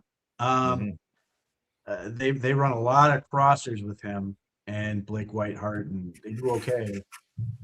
Obviously, for them, so much is can be how do you block. Now, certainly, it'd be nice if they're viable enough at receiver that them being on the field is better than just putting Barber on the field as a sixth lineman. Yeah, but that's also, to me, part of why I think some of the wide receiver stuff is out of necessity right now. In a good way, like you're leaning into the strength, but it's also you're sitting here going, it's Shua Sanders over the middle to Jack Stoll or Deshaun Watson over the middle to Blake Whitehart. Like, well, that's the whole thing, Pete. If anything happens to Fannin, I mean, just basically, clock out on tight end for 2026. Right, and we'll see if Royer becomes a bigger factor with a little bit more time in pads. I mean, you know how I feel about that pick. I was not very high. He will get opportunities. That is not up for debate. He will have that opportunity. Yeah. But I fully expect going into next year, we're going to sit here and go, we still need more tight end. That Fannin's great, and it's finding a good complement. Yeah. Well, and that's the thing too. It seems as though the compliment that they wanted was Oscar Delp, who was more of an inline guy, more of a. I mean, he had the athleticism to be a receiving threat, but he was a very strong blocker. He was a little more traditional and a better fit for Fannin in that capacity. So they essentially just missed their guy. They did. Now the trade-off is you got Barber now. So yeah. I'm excited about Barber. So it's certainly Delp. I think Delp would have been exactly what they wanted, and obviously that answers that question. But then we're sitting here going, at least with Austin Barber, you can sort of see, you can squint and see a long-term future at right tackle. Yeah.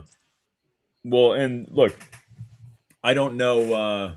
I don't know off the top of my head whether Monken did it a lot in Baltimore or not, or if he's done it in the past. I know Baltimore. I mean, Andrews was a good blocker. They had the kid that went to the Chargers that we both liked. And they also had Patrick Ricard, who was like a 330-pound offensive guard playing fullback. So they didn't necessarily need it. But we've seen the Browns in the past utilize a third tackle.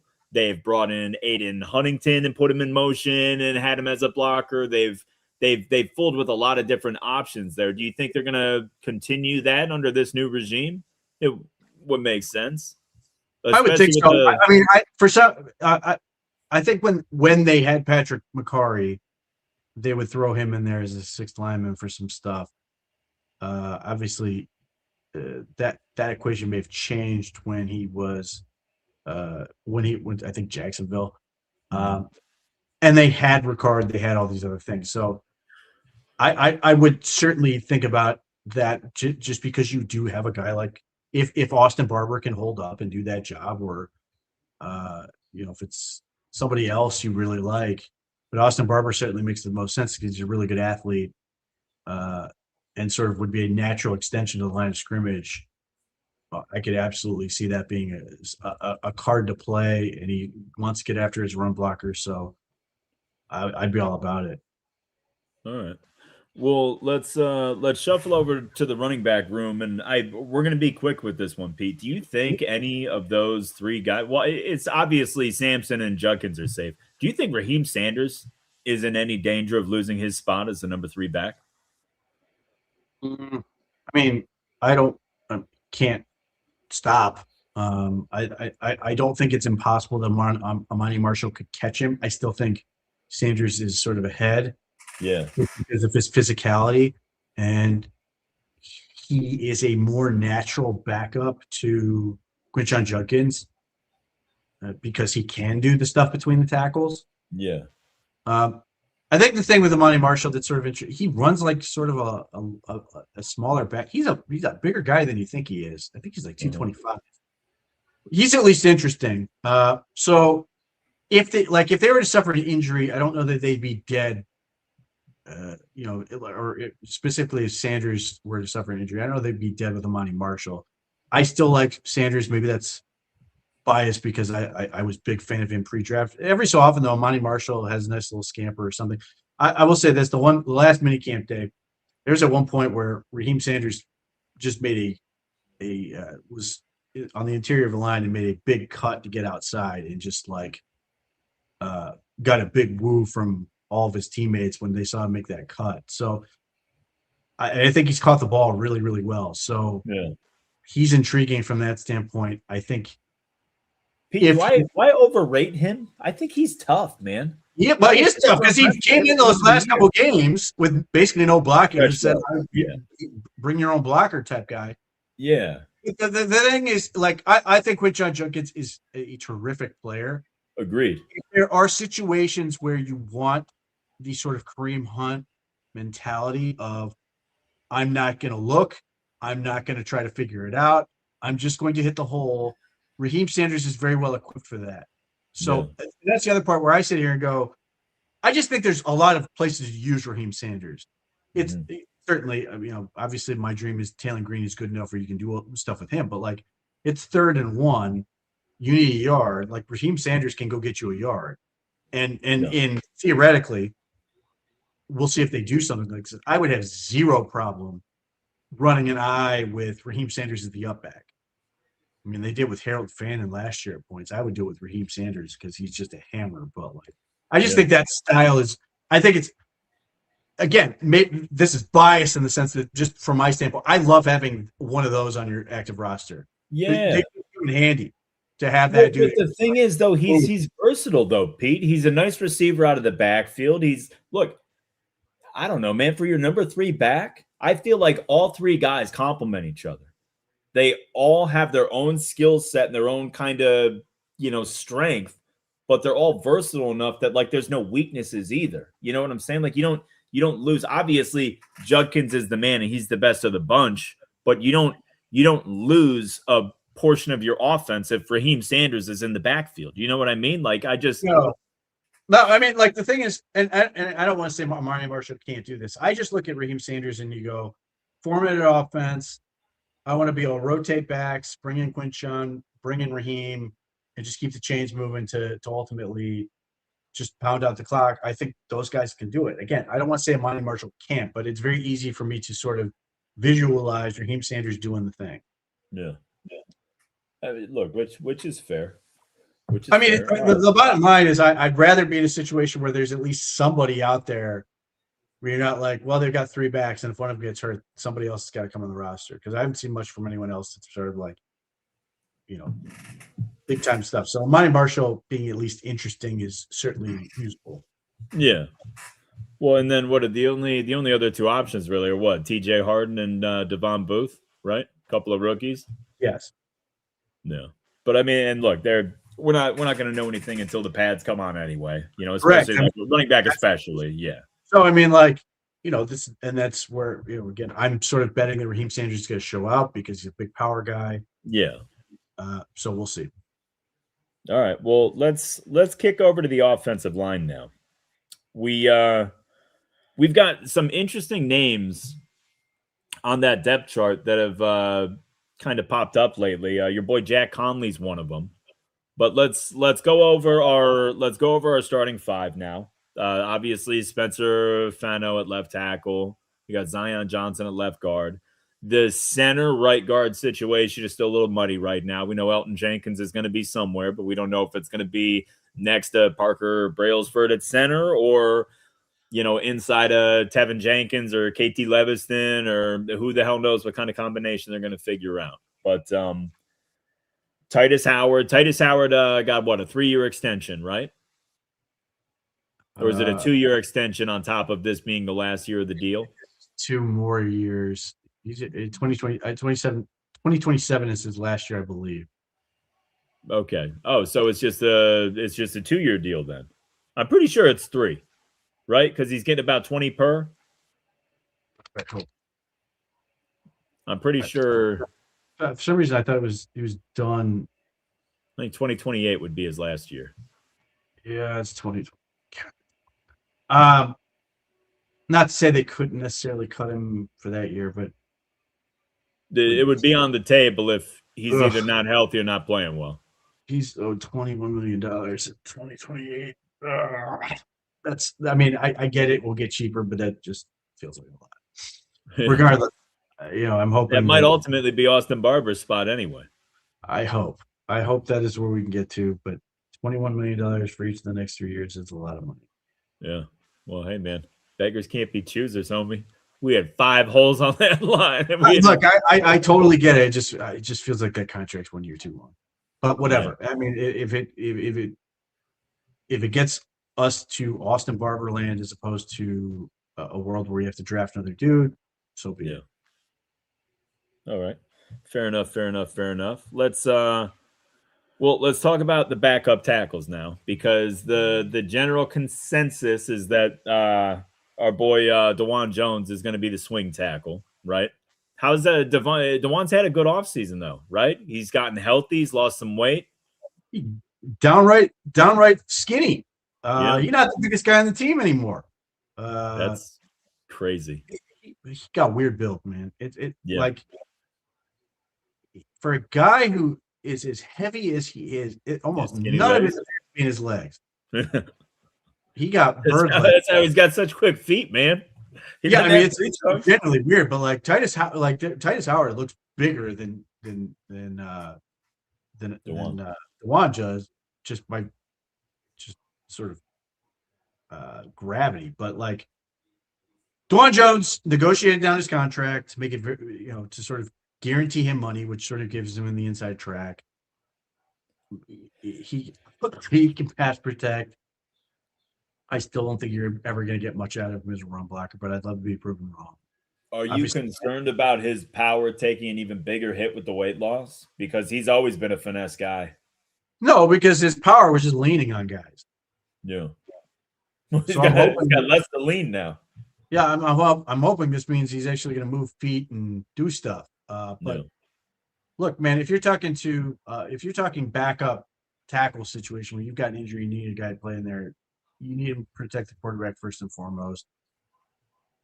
Certainly, it would be nice if he could be a better run blocker. Maybe we will get a little bit of that in camp. Obviously, the biggest thing with DeJuan Jones is stay healthy for the whole year. Yeah, of course. There is talent with him. He is a good enough player to be a professional tackle. I hope injury does not sort of completely wipe out what he can be. He's had some real moments of brilliance, hasn't he? Well, I mean, he shut down an average pass rusher from the Pittsburgh Steelers for a whole game. That was certainly a good moment for him. I mean, he's obviously once the injury started, it just became a downward spiral for him in the worst ways. Yeah. Now he's had a really good, strong offseason in terms of his weight, in terms of his body. Like he's doing all the things. He's doing everything that they seem to want him to do. So when we get pads on, you know, how's that going to work? How's that going to translate? Are we going to see a little bit more out of him? I'm going to presume he's going to be a little bit more mobile. With certainly what they're doing is going to be important, even if he's not necessarily a big drive blocker. But like at least if he can get to the spot, that would certainly be an improvement. So like there's just it's weird that we're with DeJuan Jones and we're in the last year of his rookie deal, and we in some ways we know so little about him because there's just so little to go off of. Because the second he gets going, he suffers a major injury. You know, this is actually, I want to bring this up. It's a good question, Pete. You got any interest in either one of those guys? I mean, neither one of those guys really fit the blocker. They're both more receiving threats. But still. I assume Johnny Smith is going to be playing for Ohio State this year to reunite with Arthur Smith. I don't know how big Will Disley is. I suspect he's smaller and doesn't really do much. Like, again, maybe the Browns will feel differently. I really like Carson Ryan. I get the sense that they like Carson Ryan as well. I think he's going to if for some reason Harold Fan really had to miss time, I think Carson Ryan would be their go-to for that. They need bigger bodies if they're going to bring in anybody else, and that's tricky because those guys are usually off the market already. So yeah, I mean, I'm not necessarily out on anything, but like I feel like they've got their undersized tight end sort of figured out. It's the other thing that they've got to get meaningful answers on. It might be Jack Stoll. It might be Blake Whiteheart. It might be, I don't know. I'm not guaranteeing that Joe Royer is going to make this team based on those. I think it's sort of a. Pete, I'll be right back, homie. I got a puppy emergency. So I'm very curious to see if the Browns just are basically looking at the three guys who are competing for two spots or however they think it's going to work out. So, I mean, I think it's up for grabs. Now, does Joe Royer probably have the inside track? Probably, because he was drafted, and it may not be super difficult to get a Joe Royer to the practice squad. Getting either Whiteheart or Stoll to the practice squad in that scenario, that may not be super difficult to pull out. So that may be another reason for them to sort of be like, yeah, we'll go ahead and roster Royer. Again, Pat will tell us a lot more, but I don't know that we're seeing a whole lot from any of those three guys that you're sitting there going, I have to have this guy on my football team at this point. It's largely just picking between questionable options. And so if there's a trade out there, to borrow from this. Love that one. The Browns flirted with this last year, and ultimately Chip Kelly would not part ways with him. Obviously, Chip Kelly's not there. I don't think they're going to part ways with him again. Just there's not a whole lot of incentive for them to do that. They may want to see if Michael Mayer can be good for Mendoza or with Mendoza. So I don't know that there's a whole lot of reason for that to happen. But, yeah, I mean, it's an open question at this point, and it may just be a position that's not going to be good for the Browns this year, or that they're going to try to figure some stuff out as we go. Pete, you got anybody on this offensive line before we before we swing over to the defense. You got anybody on this offensive line you think is a surprise candidate for a cut or a trade?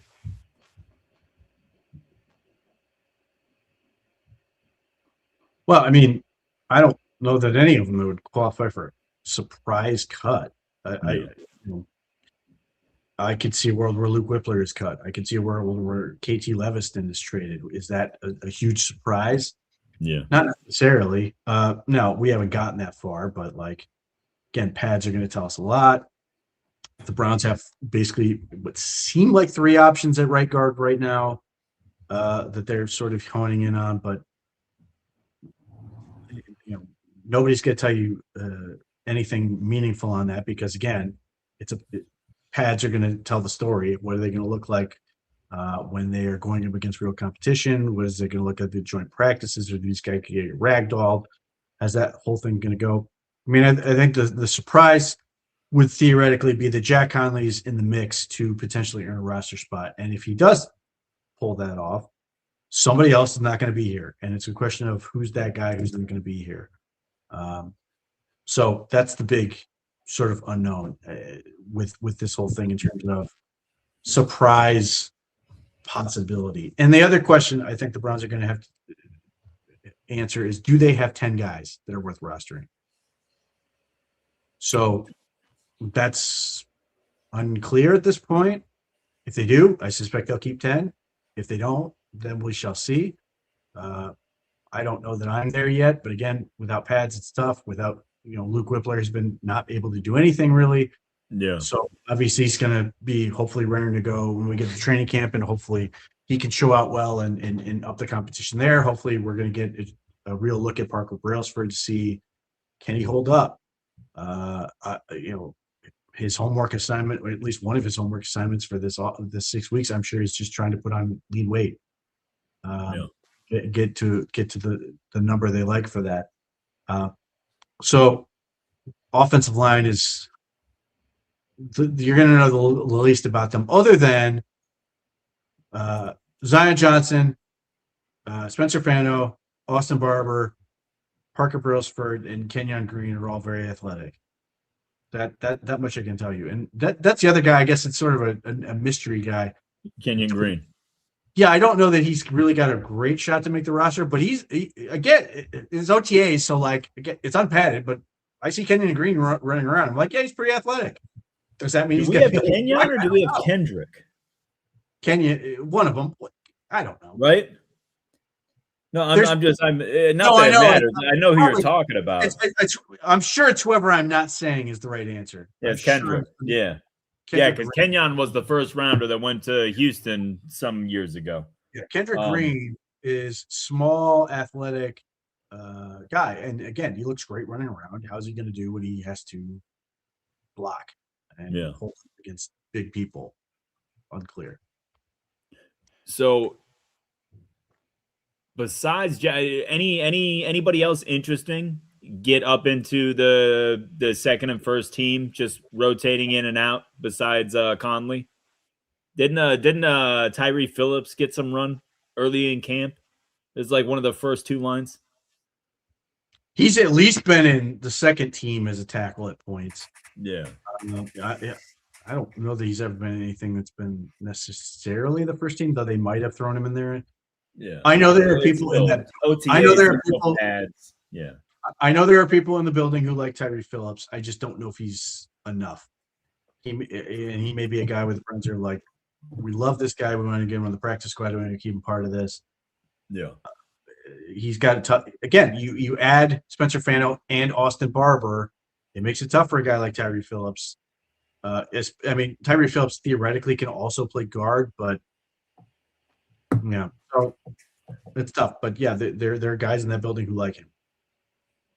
All right. Well, let's kick it over to the defensive side of the ball. We'll start on the defensive line. We'll go to defensive end, who's obviously we just added Jared Verse, so we've got some new names here, and we got about 9 guys right now, right? So the official site is listing Aiden Huntington as a defensive end right now, but that's obviously a versatile piece. He can play inside, he can play outside. I feel like our boy from Florida, Tyreek Sapp, is kind of in that same mold. Like an inside-outside guy, can do a Big little bit end. of both. Well, I would categorize them both as big ends that will kick Okay. in. Okay.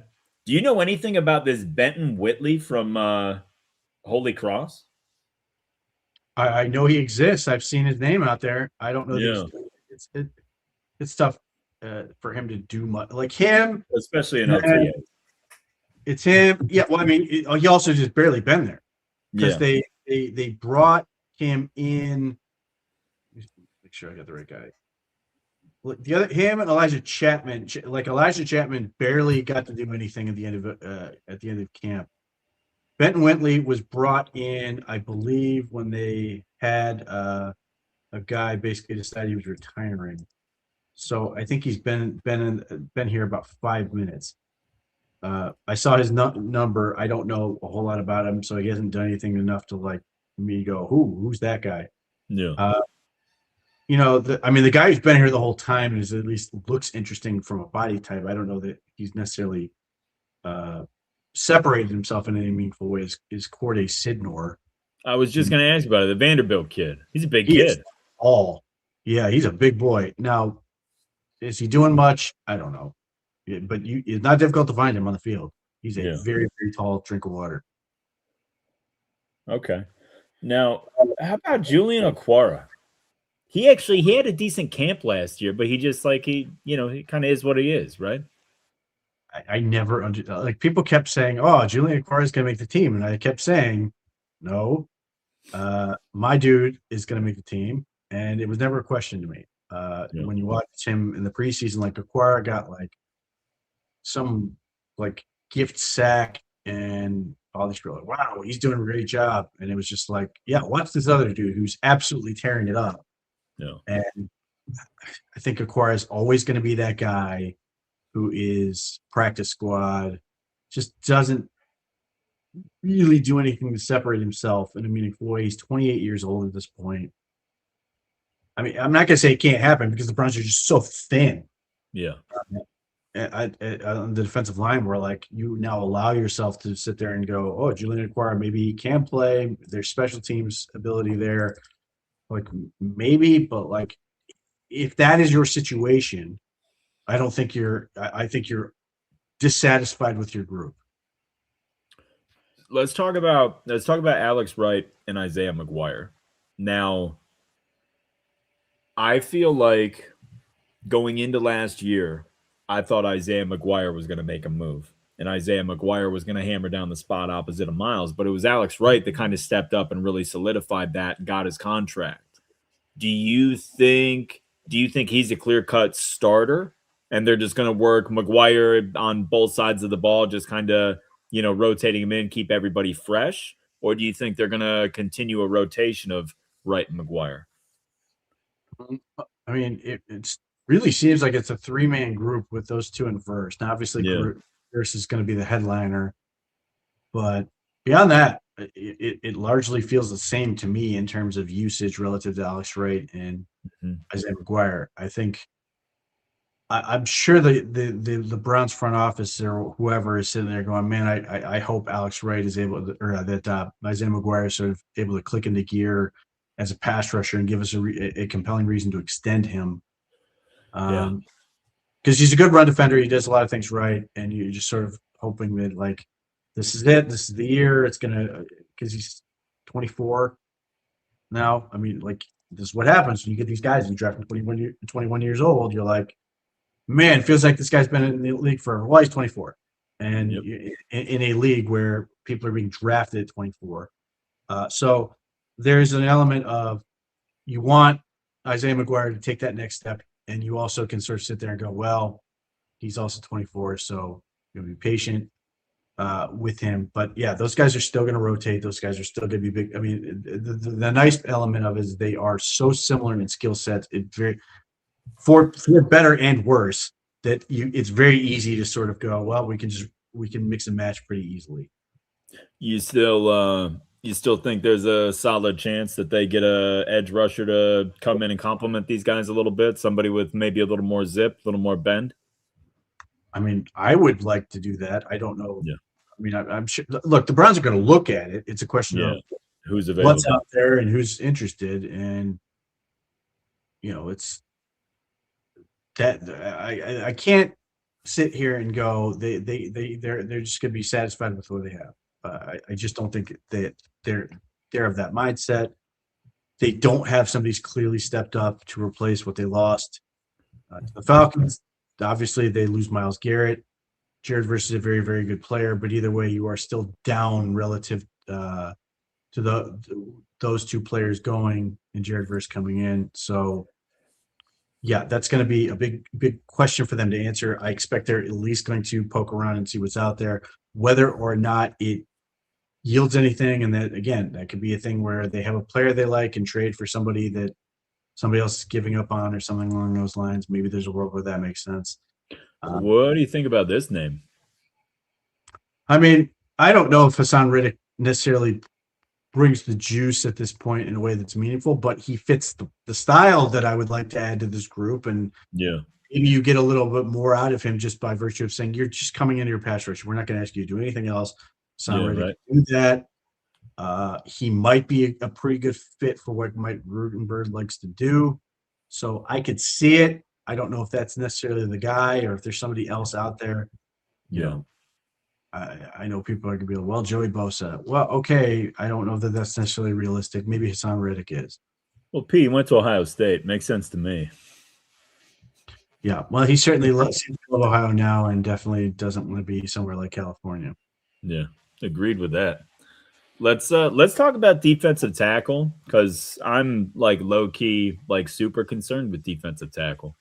You got Mason Graham in a walking boot. You got Mike Hall's got some wonky knees, and his off field is always interesting and scary and all that fancy stuff. And then Malik Collins is coming off an injury, and now we got Kalia Davis. We have a part-time player, Nathan Huntington, maybe a part-time player in Tyreek Sapp. What are you thinking of our boy Elijah Chapman, who we just brought in, right, from the Giants, undersized guy? Very undersized. Yeah. Well, I mean, it doesn't make you feel great that they finished the mini camp and OTAs with Kalia Davis, Malik Collins. Well, Malik Collins was already out, and Mason Graham all not practicing. So Mike Hall and some of those other guys got a million reps on the inside. And if you sit there going, well, I'm worried about Mike Hall's knee. Well, he did them all and seemed to have come out well. It seems like whatever they did in terms of a brace seems to be agreeing with him. Obviously, you would like that knee to be as healthy as possible. Hopefully, he can get healthier by the time he comes back to camp, because he's only 23 now. He's obviously a young guy. You'd like to hope that he's got a long future in front of him. The biggest thing is just that whether it's Mike Hall needs to sort of be the dude that they drafted him to be. They need that. Yeah. Mason Graham obviously needs to take a big step and be that guy. But Kalia Davis I think it's just a 1-year deal. And Malik Collins, it's a 1-year deal. Mm-hmm.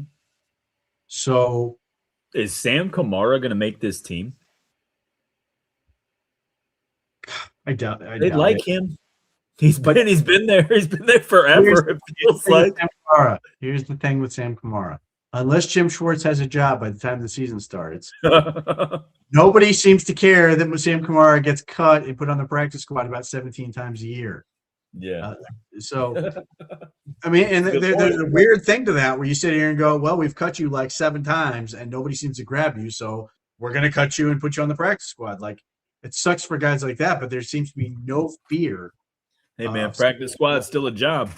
It is that. Now, it's iffy. And that's the thing is, like, when we get pads on, like, obviously Aiden Huntington last year was like a sensation in preseason and some other stuff. Yeah. He didn't really stand out in OTAs. And again, doesn't have pads on. Hopefully that's going to change. I'm hoping, I asked Jacques Césaire about Logan Fano and Tyreek Sapp, and he basically didn't have much to say, which based on the fact they haven't had pads on yet. I'm hoping that when we get pads on, those guys are going to pop and do some stuff. Now, obviously, Tyreek Sapp is a very physical human being. Yeah. Logan Fanger is more of a hands player, technique guy. So maybe that's true that those guys will be better with pads. But like, it does raise some questions in terms of, do they have enough? Hard to say that you feel great about it right this second. Yeah. Again, could they bring in something else that's going to sort of make you feel better about it? I don't know. But like, yeah, you sit there and you go, the last guy in that room does not make you feel great about the situation right now. Yeah. Well, I feel like we can safely say you've got tight end, you've got defensive end, defensive tackle, and corner. I think those 4 positions are very likely to have the final player on that depth chart plucking off another roster on final cut down time. You know what I'm saying? Like we'll fill those positions then, because I look at the idea of Sam Kamara making this team, and like you said, they cut him a half dozen times every year and put him on the practice squad. They're likely to do that same thing and try to, do better coming out of the cut down day, Yeah, I sit there longingly looking at these tryouts from Nigeria and the international path. Why can't we have the 6'6", 270-pound Nigerian defensive end to come try out for the Browns? Yeah, Or, who was the guy that got drafted that had like 4% body fat at like 6'6", 315 pounds? I don't know if his last name's Or. Regardless, the Eagles drafted him. Of course they did.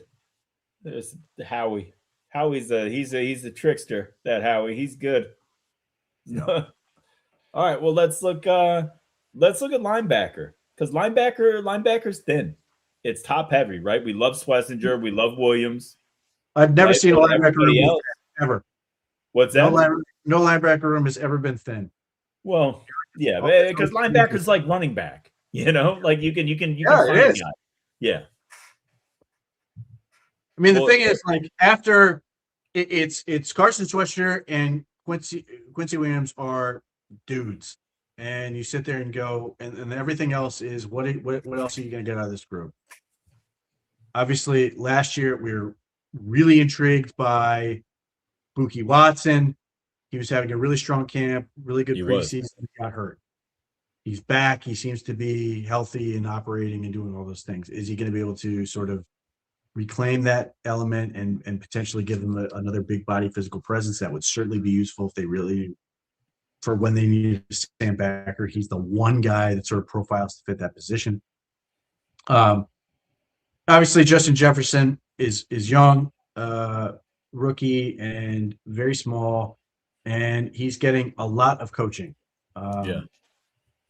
Which is to be expected from a rookie. Some of that is he's playing so fast that it's too fast at times, and he's overplaying things. But he's just got to. Hopefully, he's going to pick that up and get better and do those type of things. Nick Herbig is not going to shake loose from the Steelers. Yeah. Did he sign an extension? Yes, he got paid $100 million. Yeah. So you get Easton Mascarenas Arnold. He's interesting. Obviously, they liked him enough last year. He's a special teams guy. They liked that he was smart. So I'm curious to see if when we get pads on, can he take another is he going to be able to take a big step forward? Are we going to see anything in terms of the one dude who's Winston Reed? Yeah, who I like. He's a stick of dynamite. He's another guy where like what he's doing probably isn't going to register much until he's able to hit it. That's what he does. Reed Carrico, I don't know a whole lot about other than he looks very odd in a 38. That's the kid from West Virginia, right?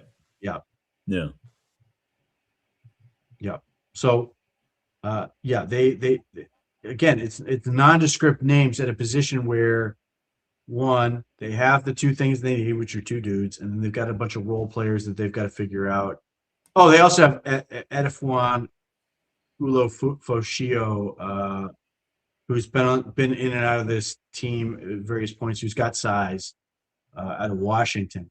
Regardless, they've got the two dudes, and the rest are role players, and they got to figure it out. Now they've got two really, really, really good linebacker coaches on this team, between Rutenberg and Jason Tarver. So I don't worry about that position at all. I've seen Jason Tarver pick dudes up off the street and get them to beat the Baltimore Ravens. So I do not worry about that position. I never fret about linebacker. And the fact is that they've got two dudes who are really, really good front line anyway.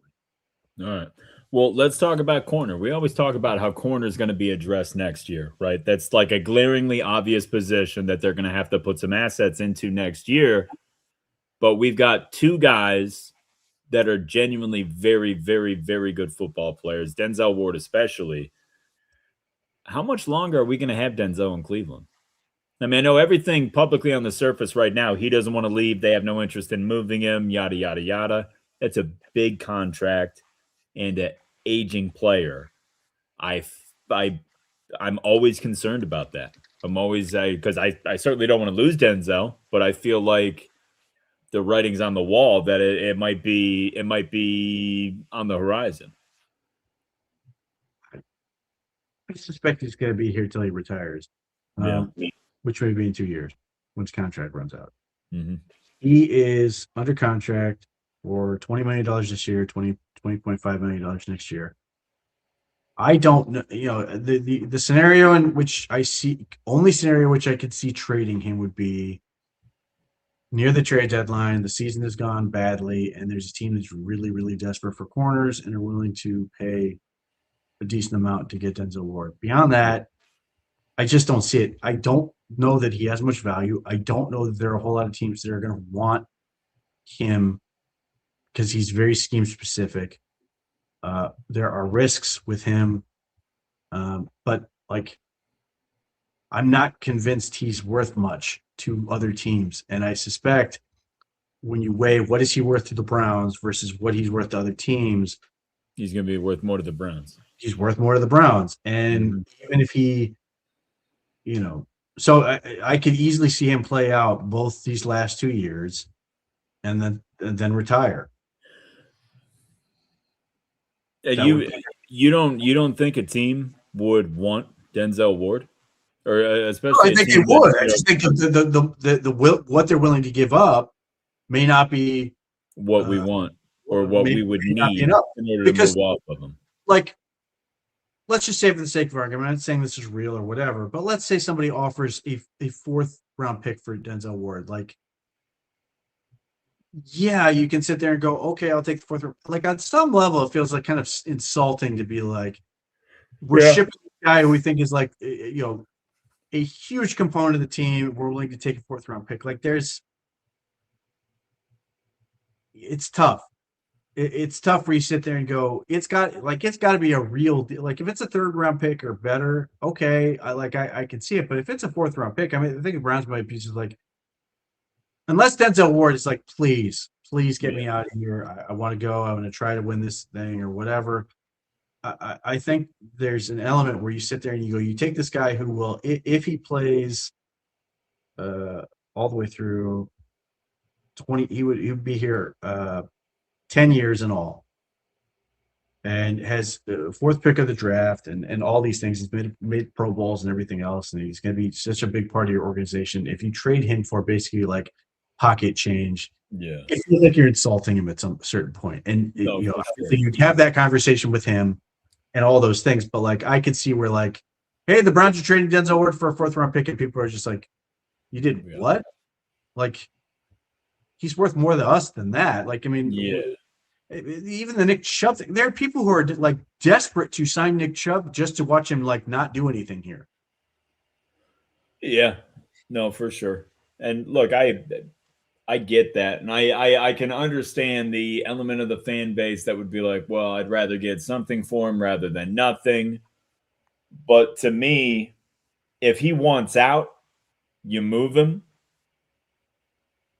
But it's tough though. It's tough though, because I hate paying premium dollars for that position. I hate it. Give me all my assets in the front four and let everybody else have an easier job behind them.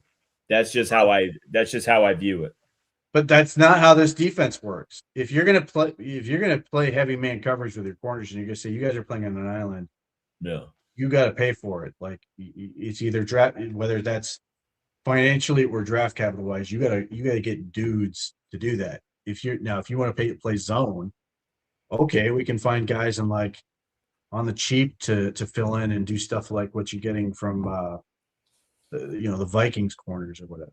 But like, yeah, but if you want cats to press and sit here and you go, hey, we need you to shut down Jamar Chase and T Higgins. That's how we are. Yeah. Those guys cost money, and obviously, if they trade Greg Newsom, they bring in Tyson Campbell. Like I love where Tyson Campbell money at, but like we'll see where that comes to. Maybe they're just gonna try to bring in younger guys at that point, but like, yeah, you've got to pay for that type of player. Yeah. Well, and look, that makes sense. And look, I can understand that, maybe the Browns, he's more valuable to the Browns than he would somewhere. Denzel Ward is really, really good. I feel like he absolutely has value. And if they wanted to move him, I mean, obviously it's a slippery slope because he's got a pretty high cap hit. So, the team's going to have the bonus assets to move in, and they're going to have the cap space to sign him and pay him and all that other stuff. But I don't know, man. He's really, really good. I feel like any team with a corner need that, leans a little more to man than zone would be all over Denzel Ward if he were actually on the market. But I believe that he doesn't want to go though. Like he doesn't strike me as a guy that's going to chase the ring. That's its own thing. But like, fewer and fewer teams are playing man.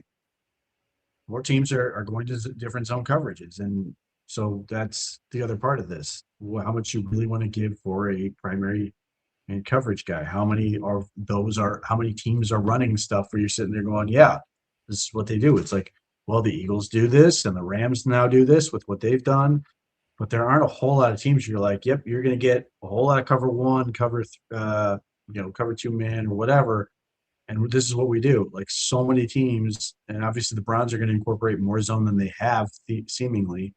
Yeah. Nobody's going to junk it up in a way that the outside guys are still manned, or it's some sort of read coverage. But nevertheless, like the demand for that type of player is not as high as it used to be.